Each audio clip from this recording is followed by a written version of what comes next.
La parole de Dieu est vivante et efficace, et plus pénétrante qu'aucune épée à deux tranchants. Elle atteint jusqu'au fond de l'âme et de l'esprit, des jointures et des moelles, et elle juge des pensées et des intentions du cœur. Hébreux 4,12. Ce très remarquable passage de l'Épître aux Hébreux établit nettement l'existence de l'âme et de l'esprit, la nécessité de discerner l'une et l'autre, et de les séparer. Enfin, il nous indique l'instrument de cette division nécessaire pour que le chrétien vive selon Dieu dans l'esprit. 1 Pierre 4,6. L'apôtre attribue à la parole de Dieu la puissance de séparation. C'est elle qui brise l'homme et le réduit en pièces, séparant l'esprit, l'âme et le corps, comme autrefois, le sacrificateur après avoir dépouillé l'animal destiné à l'autel, séparant les membres pour l'holocauste. De son côté, la parole de Dieu est vivante et puissante. Le mot du texte signifie énergiquement efficace. Elle pénètre de part en part jusqu'à séparer l'âme animale de l'esprit, qui est ce qu'il y a de plus élevé en l'homme. Elle transperce jusqu'à diviser l'âme de l'esprit, les jointures et les moelles. Elle discerne entre ce qui est spirituel, charnel et animal, entre l'esprit et l'âme. La parole de Dieu divise donc les parties étroitement unies de l'être immatériel. Son action est comparée à celle du souverain sacrificateur qui, après avoir ouvert le corps de la victime, séparé les membres et pénétré jusqu'aux moelles.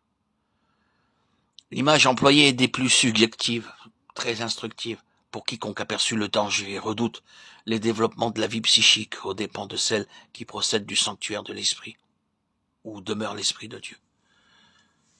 Devant cette déclaration de l'Écriture, la question se présente aussitôt. Que dois-je faire? Comment discerner ce qui est psychique dans ma vie et mon service? Selon les indications de notre texte, allons à notre souverain sacrificateur. C'est à lui qu'il appartient de séparer et de juger. Il est maintenant au ciel. Et aucune créature n'est cachée devant lui, mais toutes choses sont nues et entièrement découvertes devant celui à qui nous devons rendre compte. Hébreux 4,13. Il exercera les devoirs de sa charge, maniera lui-même l'épée à deux tranchants de la parole, et séparera l'âme de l'esprit, lui qui discerne jusqu'aux pensées et aux intentions du cœur. Le mot original traduit par pensée serait mieux rendu par réflexion, sentiment.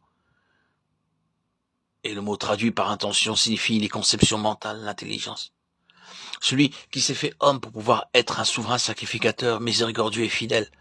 Hébreux 2,17, capable de compatir à nos infirmités puisqu'il a été tenté comme nous en toutes choses. Hébreux 4,15, est le seul qui puisse manier l'instrument de séparation pour diviser l'âme de l'esprit et pénétrer pensée, réflexion, sentiment, intelligence, conception et intention. Quelle œuvre à faire! Comment cette vie psychique, sensuelle, animale, qui jette de si profondes racines, sera-t-elle discernée et délogée? Comment toutes pensées seront-elles rendues captives de Christ? Comment l'esprit dominera-t-il? Laissons donc agir notre souverain sacrificateur. Il ne se lassera ni ne se découragera que l'œuvre ne soit achevée. Immanquablement, la victoire couronnera son œuvre de jugement et de purification en tous ceux qui se sont remis à ses soins.